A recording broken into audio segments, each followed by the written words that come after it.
सभी शिक्षक साथियों का मेरा नमस्कार। आज की वीडियो में हम देखेंगे कि कैसे टीडीएस फॉर्म फिल करते हैं। तो सबसे पहले हम देखते हैं ये जो हमारा विवरणी हो गया। सबसे सर्वप्रथम विवरणी का भरने का प्रयास करेंगे। तो इसमें जो हमारा असेसमेंट ईयर हो जाएगा इस बार का 26-27 हो जाएगा। और उसके बाद में हम जो विद्यालय अध्यापक होंगे उनका नाम भरेंगे, फिर विद्यालय अध्यापक का पद नाम भरेंगे, फिर कार्यालय यानी जिस स्कूल में आपकी पोस्टिंग है जहां आप कार्यरत हैं उस विद्यालय का नाम भरेंगे। फिर आगे देखते हैं 7वां वेतनमान में वेतन लेवल क्या होता है। तो 7वां वेतनमान में वेतन लेवल के लिए हम यहाँ पे बहुत ध्यान से देख लेते हैं। जो हमारे 1 से 5 के शिक्षक हैं, 1 से 5 के शिक्षक हैं उनके लिए हो जाएगा 01। उसके बाद में जो है 6 to 8 हो गया, 6 to 8 वाले शिक्षकों के लिए हो जाएगा 02। फिर 9-10 में शिक्षक हैं, 9-10 के लिए हो जाएगा 04। और 11-12 में जो शिक्षक हैं उन शिक्षक साथियों के लिए जो हो जाएगा लेवल हमारा हो जाएगा 05। तो उम्मीद है इतना आपको सभी को ध्यान से समझ में आ गया होगा। अब हम बढ़ते हैं कि ये वित्तीय वर्ष में वेतन स्रोत में आय और कटौतियों की विवरणी हर माह के वेतन की भरी कैसे जाए। तो सबसे पहले क्या करना है कि जो HRMS है, HRMS से हमें ईयरली बिल जनरेट कर देना है। ईयरली बिल जनरेट करने का भी वीडियो हमने अपने यूट्यूब चैनल पर दे रखा है। सभी शिक्षक साथियों से अनुरोध है अधिक जानकारी के लिए वहाँ से देख लें। जैसे ही HRMS पोर्टल से आप ईयरली बिल जनरेट करते हैं वो भी 2025-26 का जनरेट करेंगे। तो स्वतः ही देखिए यहाँ पे स्वतः ही मार्च से लेकर के जनवरी तक यानी करंट वेतन जो आपका आया होगा अकाउंट में वहाँ तक आपका वेतन आ जाएगा। तो सबसे पहले देख लेते हैं, कुछ नहीं करना है इसमें। ये बेसिक पे हो गया, तो बेसिक पे यानी मूल वेतन, ये मूल वेतन वाले कॉलम में यहाँ पे आपको फिल कर दें। जैसे ये शिक्षक हैं तो इन्होंने बेसिक पे में अपने भर रखा है विवरणी से। ये देखिए 25,000 भर रखा है इन्होंने। फिर मार्च का आ गया, अप्रैल का आ गया, मई का आ गया, जून का हो गया। इसी प्रकार ये भरते समय ये याद रखना है कि हमारा किस महीने में जो है वेतन में बदलाव हुआ, जैसे इंक्रीमेंट लगता है या फिर अन्य कोई बदलाव होता है तो उसको बहुत ध्यान से भरना है ताकि विवरणी में गलत नहीं हो। यहाँ पे तो मैं ये भी कहना चाहूँगा कि सबसे पहले जो हमारा हर माह में इंक्रीमेंट या कोई भी चेंजमेंट हुआ है तो उसको सबसे पहले भर लिया जाए ताकि भरने में आसानी रहती है। फिर यहाँ पे होता है, यहाँ पे एक हम बना लेते हैं, यहाँ पे DA एरियर यहाँ पे लिख देते हैं। DA एरियर लिख देंगे तो यहाँ से DA एरियर लिखने के बाद में जो भी उस माह का DA का एरियर होगा वो लिख लेंगे और जो कटौती होगी वो लिख लेंगे, कुल कटौती लिख लेंगे और ग्रॉस लिख लेंगे। और अब देखते हैं सबसे बात होती है कि इस जो ऊपर में बिल जनरेट किया गया है वहाँ देखा कैसे जाए।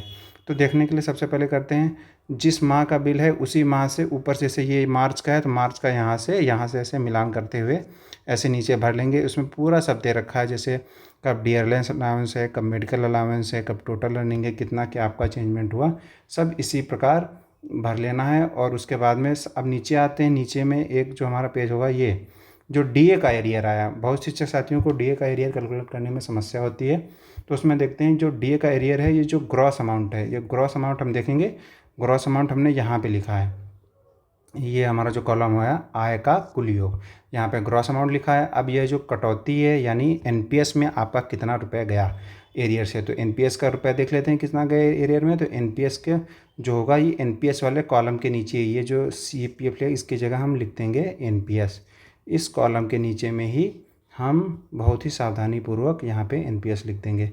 फिर जो कटौती हो गया, कटौती के बाद में यहाँ पे कुल कटौती के योग में तो यहाँ पे और कोई कटौती हुआ ही नहीं, तो हमारा यही जो है यही राशि उतर के आ जाएगी। अब उसके बाद देखते हैं शुद्ध आय कितना हुआ। तो शुद्ध आय में देखेंगे जो हमारा एरियर है वो टोटल अदर बिल में मतलब टोटल ये नेट डिडक्शन है, नेट अमाउंट है, यही शुद्ध आय में भरा जाएगा। तो उम्मीद है आपको एरियर से संबंधित समस्या भी क्लियर हो गई होगी।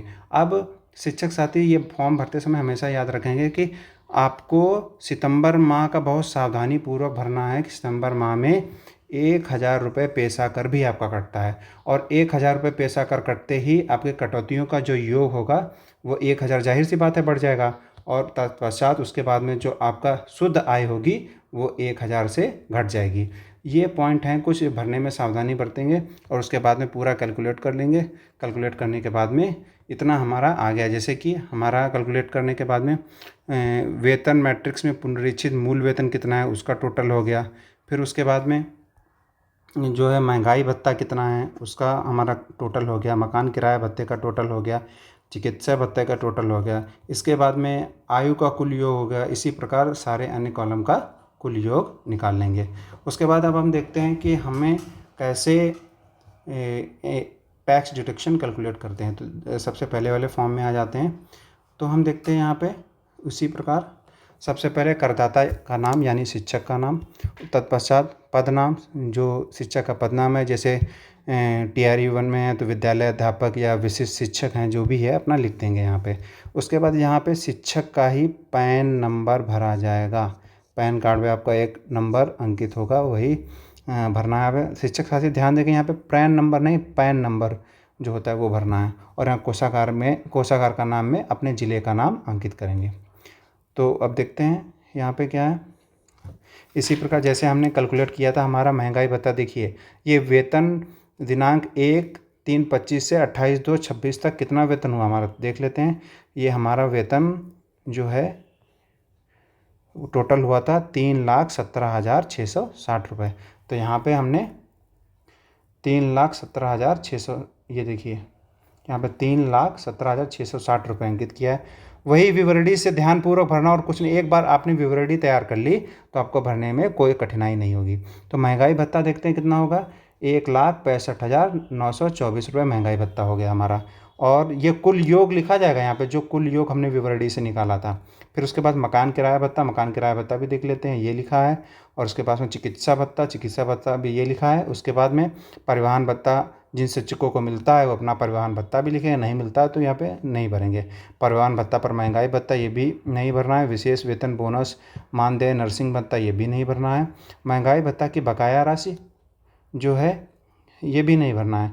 उसके बाद बकाया वेतन एवं भत्ते की राशि, मतलब जो एरियर वाला आपका टोटल आया था, एरियर वाला टोटल आपका कितना आया था देखते हैं। एरियर वाला टोटल हमारा आया था, ये यहाँ पे देखिए हमने भरा था, ये आया था एरियर वाला टोटल में। ये चीज़ भरनी है 49032 जो लिखा है 49,032 रुपये। तो एरियर वाला जो टोटल है हमारा वो सावधानी पूर्वक भर देंगे। तत्पश्चात हमारा जो ये है उसका योग वही लिख देंगे। योग हमारा जो आया है, योग में ये वाली राशि जो आय का कुल योग नीचे में टोटल करके कुल करके आया था, ये वाली राशि यही भरेंगे। उसके बाद में हम आते हैं हाँ, उसके बाद आते हैं ये अगले कॉलम पे आते हैं। तो देखते हैं इसमें लिखा है पॉइंट नंबर 2 में घटाए गए 16IA के अंतर्गत मानक कटौती की राशि 75,000, यानी कि हमारा जो ये वेतन स्रोत से प्राप्त कुल आय आई थी, ये कुल आय से हम लोग 75,000 रुपये घटा देंगे। जो भी घटाने पे हमारी राशि आएगी उसको यहाँ पे अंकित करेंगे। जैसे 4,83,210 रुपये है तो इसको यहाँ पे अंकित कर देंगे ऐसे लगा के, क्योंकि ये राशि हमारे कहीं से आए नहीं है। जिन शिक्षक साथियों के राशि के आय के स्रोत हैं, अगर मेंशन करना चाहते हैं अपना तो मेंशन कर सकते हैं। तो यहाँ पे देखते हैं ये हमारी राशि यहाँ हमने अंकित कर दी 75,000 से घटाने के बाद में।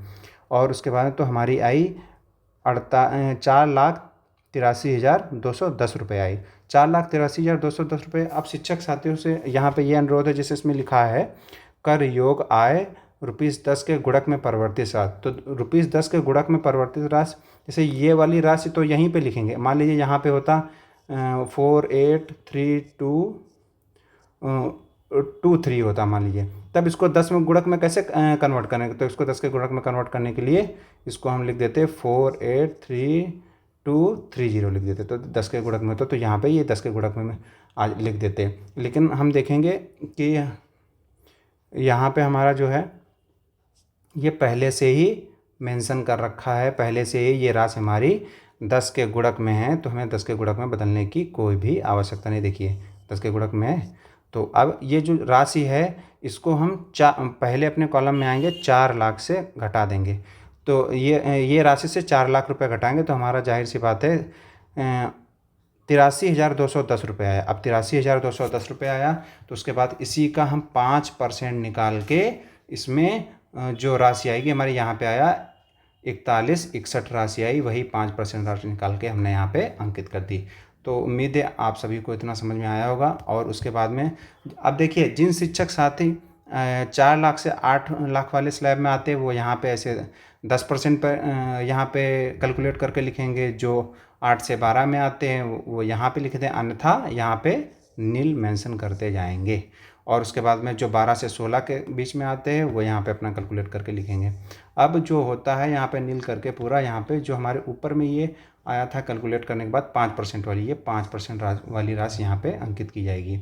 उसके बाद हम देखते हैं फिर इसी के सामने भी यही लिख देना है जो हमने 5% कैलकुलेट किया है, फिर यही चीज़ लिख देना है, फिर नीचे में नील करके पूरा लिखते जाना है ऐसे नील। तो हम ये हमारा जो है ये वाला फॉर्म, इसका नाम आयकर की अनुसूची, ये हमारा भर गया। इसको उम्मीद है सभी शिक्षक साथियों को अच्छे से समझ में आ गया होगा। अब हम आखिरी फॉर्म अपना भरना सीख लेते हैं। आखिरी फॉर्म कौन सा है? जो इंग्लिश वाला फॉर्म, इंग्लिश में लिखा हुआ है, हाँ ये फॉर्म नंबर 16 जिस पे लिखा हुआ है TDS। तो इस पर देखते हैं इसको कैसे भरेंगे। यहाँ पे शिक्षक साथी जो अपने ज़िला होगा, जैसे सपोज दैट बेगूसराय ज़िला है तो बेगूसराय ज़िला का यहाँ पे लिखेंगे DPO इस्टेब्लिशमेंट और ब्रैकेट में लिख देंगे एजुकेशन डिपार्टमेंट, ऐसे शॉर्ट में भी लिख सकते हैं एजुकेशन डिपार्टमेंट। फिर नीचे में बेगूसराय ज़िला का नाम अंकित कर देंगे। ठीक है, उम्मीद है सभी शिक्षक साथियों को इतना समझ में आ गया होगा। अब यहाँ पे जो DPO आपके ज़िला हैं उनका यहाँ पे पैन नंबर अंकित होगा। DPO का पैन नंबर लिख देता हूँ मैं, DPO, या लिखने के लिए रहने देते हैं क्योंकि हो सकता है किसी शिक्षक साथियों को कन्फ्यूजन हो। तो यहाँ पे जो आपके DPO हैं, डिस्ट्रिक्ट प्रोग्रामिंग ऑफिसर, उनका पैन नंबर यहाँ पे अंकित होगा और उन्हीं का टैन नंबर होता है, टैन नंबर अंकित होगा। यहाँ पे शिक्षक साथी अपना टीचर्स नेम जो होगा यहाँ पे लिख देंगे और जो यहाँ पे उनका डेजिग्नेशन होगा, जैसे विद्यालय अध्यापक है तो वो लिख देंगे। जैसे मान लीजिए हम यहाँ पे लिख देते हैं, एक शिक्षक का नाम लिख देते हैं, मान लीजिए किसी का एग्जाम्पल लेकर लिख देते हैं, रमेश करके लिख देते हैं, रमेश लिख देते हैं और नीचे स्कूल टीचर लिख देते हैं। और यहाँ पे नीचे में लिख देंगे किस स्कूल में है, जैसे स्कूल का नाम यहाँ पे अपना लिख देंगे। यहाँ पे स्कूल जो नेम होगा उस स्कूल का नेम मेंशन कर देंगे। और फिर शिक्षक साथी यहाँ पे अपना पैन नंबर, जो शिक्षक का पैन नंबर खुद का है वो अपना पैन नंबर इस कॉलम में अंकित करेंगे। यहाँ पे असेसमेंट ईयर में लिख देंगे 2026-27। और उसके बाद में फिर यहाँ पे period with the employer from to में लिखेंगे मार्च 25 से फरवरी 26। उम्मीद है इतना सबको समझ में आ गया होगा। इतनी ही डिटेल यहाँ पे आपको भरनी है, बाकी की कोई डिटेल भरने की आवश्यकता नहीं है। अब नीचे वाले इस कॉलम में आते हैं। इस कॉलम में देखेंगे कि वेरिफिकेशन में क्या होगा, यहाँ पे मतलब यहाँ पे आपके DPO का नाम पड़ेगा, जो आपके डिस्ट्रिक्ट प्रोग्रामिंग ऑफिसर हैं, और उनके पिता का नाम पड़ेगा। और यहाँ पे वर्किंग इन द कैपेसिटी में इसमें लिख देंगे DPO कम DDO, यहाँ पे ये लिख देंगे। उसके बाद में जो ये वाला है यहाँ पे नील मेंशन कर देंगे। फिर उसके बाद में यहाँ आपको कुछ भरना नहीं है, बाकी सर ऑफिस वर्क है, ऑफिस डिटेल्स हैं, सब वो लोग भर लेंगे। अब आते हैं इसी फॉर्म के पीछे में जो होता है, फॉर्म 16 के पीछे में। अब यहाँ एक एक करके देख लेते हैं। तो ये फॉर्म हमने एक लगा दिया है, इसमें देख सकते हैं आप कैसे क्या है। हम देखते हैं भरा हुआ फिल किया हुआ फॉर्म एक देख लेते हैं। तो सबसे पहले हमारा ये है, ये कॉलम देखते हैं 1 का ये देखते हैं। यहाँ पे जो salary as per providing content in section 17(1), तो ये वाली जो सैलरी है, ये जो लिखा गया है राशि, ये आपको ये वाली मेंशन करनी है। ये जो आपका आय का कुल योग आया था, आय का कुल योग निकालने पे आया था, वो चीज़ यहाँ पे मेंशन करनी है, जो यहाँ पे आय का कुल योग है। जैसे देखिए यहाँ पे आय का कुल योग इन शिक्षक साथी का है 5,58,210। तो इन्होंने यहाँ पे इसमें आय का कुल योग यहाँ पे लिख भी देते हैं। यहाँ पे आय का कुल योग ये मेंशन करना है इसमें। फिर उसके बाद में नीचे में ये जो इसके नीचे जो आते हैं B पढ़ते हैं, value of prerequisite under section 17 sub clause 2 as per form number 12 BA wherever applicable. तो यहाँ पे नील हो जाएगा, उसके नीचे में भी नील अंकित कर देंगे। फिर यहाँ पे आ जाएंगे टोटल में आपने जो ऊपर राशि मेंशन की थी आय का कुल योग वाली, वो यहाँ पे मेंशन कर देंगे। फिर नीचे में आएंगे reported total amount of salary received from the employers, यहाँ पे भी नील मेंशन करेंगे। फिर आते हैं, ये सारे बाकी के ब्लैंक छोड़ देने हैं। अब आते हैं H नंबर पे, 2 का H, ये देखिए 2 का H पे आते हैं, इसमें भी नील मेंशन करेंगे। फिर आई में आएंगे, आई में भी नील मेंशन करेंगे। और इसमें आ जाएंगे अगले में total amount of salary received from current employer 1D 1 sub clause T minus 2 sub clause H. तो इसमें हम वही राशि अंकित कर देंगे जो हमारी आई थी आय का कुल योग वाली, जो हमने यहाँ पे मेंशन की थी वो यहाँ पे मेंशन कर देंगे। अब आते हैं 4A में देखते हैं standard deduction under section 16A new scheme ₹75,000 and old scheme ₹55,000। तो हम लोगों ने न्यू स्कीम पे किया है तो ये 75,000 यहाँ पे मेंशन करेंगे, उसके नीचे दोनों में नील मेंशन कर देंगे। तत्पश्चात हम देखेंगे कि 5 में देखते हैं total amount of deductions under section 16 4A + 4B + 4C, इसमें देखते हैं, इसमें भी ये हम 75,000 वाली राशि मेंशन करेंगे। और उसके नीचे में जो हमारा आया था ये राशि, अब ये राशि हमारी है, देखते हैं ऊपर में इस वाले फॉर्म में देखते हैं। हाँ, ये राशि हमारी 75,000 से घटाने के बाद में, 75,000 से घटाने के बाद में जो राशि निकली थी वही राशि मेंशन करें। हम लिख भी देते हैं यहाँ पे ताकि आपको भरने में आसानी हो।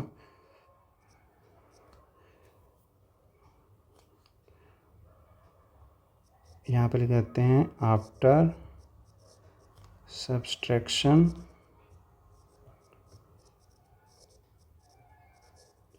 फ्रॉम 75,000। अब उसके नीचे वाले कॉलम में सबको समझ में आ गया ये वाली राशि कहाँ से है, ये 75,000 से घटाने के बाद आई थी, उसके नीचे नील लिख देंगे। फिर यहाँ पे जो हमारी राशि होगी यही राशि यहाँ पे 75,000 से घटाने के बाद आएगी, वो लिखेंगे। फिर नीचे आ जाते हैं हम, बाकी सारे नीचे में ब्लैंक छोड़ देंगे। 12 में, ये सॉरी 11 में भी हम नील मेंशन करेंगे। उसके नीचे जो हमारी ये टोटल टैक्सेबल इनकम जो है हमारी, वो 10 के गुणक में हम यहाँ पे लिखेंगे। यहाँ पे हमेशा 10 के गुणक में जो राशि हमारी आई थी, 10 के गुणक में राशि आई थी। अब ये 10 के गुणक वाली राशि कहाँ थी, अब देखते हैं 10 के गुणक वाली राशि कहाँ थी। 10 के गुणक वाली राशि हमारे इस फॉर्म में थी, ये रहा। इस फॉर्म में जो पॉइंट नंबर 9 है, इसमें ये राशि जो है, ये राशि, ये 10 के गुणक वाली राशि है।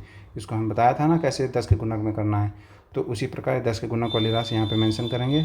अगला पॉइंट देख लेते हैं कि शिक्षक साथी का, फिर यहाँ पे मैं टोटल जो टैक्सेबल इनकम आई थी हमारी, फिर यहाँ पे टोटल टैक्सेबल इनकम जो है देखते हैं कितनी है। 5% निकालने के बाद, 4 लाख वाले स्लैब में 5% के निकालने के बाद हमारी आई थी 4161 रुपये। तो ये हमारी यहीं पे मेंशन कर दो, नीचे भी 4161 मेंशन कर देंगे। फिर नील सारे में मेंशन कर देंगे यहाँ से यहाँ तक, और इसी प्रकार ये हमारा फॉर्म भर जाएगा। और ये उम्मीद है सभी शिक्षक साथियों को ये TDS फॉर्म भरना समझ में आ गया होगा। किन्हीं भी शिक्षक साथियों को अगर समझने में समस्या हो तो मुझे नीचे कमेंट सेक्शन में मेंशन करके बता सकते हैं। आप सभी शिक्षक साथियों का मुझे ध्यानपूर्वक सुनने और अपना समय देने के लिए धन्यवाद।